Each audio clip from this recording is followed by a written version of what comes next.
Hello friends, let us now learn some important points about retrograde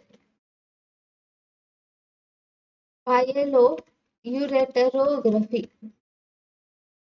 In retrograde pyeloureterography, here the main thing is through the ureters you will inject the contrast. Contrast is given through ureters to the renal pelvis. That means if this is the kidney, this is the pelvic calcium system. You will inject through the ureters and into the renal pelvis. So it is in the opposite direction. So it is called as retrograde pyeloureterography. Next, if you see next indications of retrograde pyeloureterography, when do you do this retrograde pyeloureterography? When number one, that is not good, absent visualization of collecting system. When the collecting system is not visualization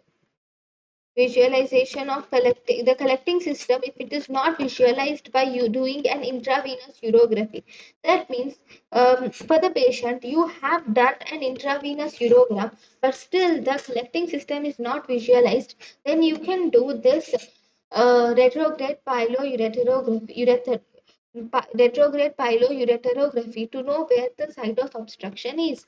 If the patient has unexplained hematuria, and here also he has unexplained hematuria and there is no visualization of collecting system on intravenous urogram, in such cases we do a retrograde pyeloureterography.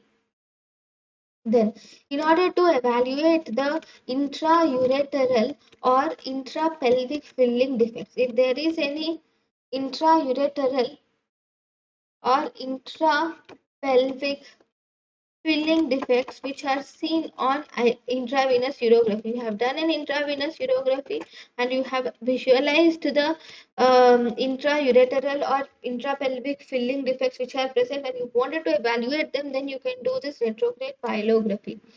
Then in order to demonstrate the exact site of ureteral fistula, in order to find where the ureteral fistula is, in order to find the exact site of ureteral fistula, you can do this retrograde ureterography. Next, it can also be done in either biopsying the suspected lesion. If there is any suspected lesions in the uretera and if you are suspecting malignancy, in such cases to biopsy the lesion, you can use this retrograde pyeloureterography.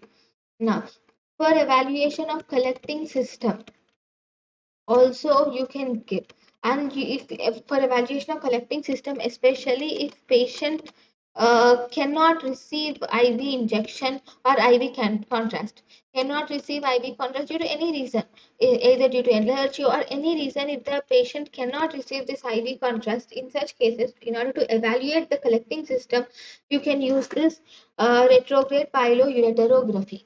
Then, what are the contraindications of this retrograde pyeloureterography? The main contraindication of retrograde pyeloureterography is if the patient is suffering from acute urinary tract infections, then you cannot use this retrograde pyeloureterography. Thank you.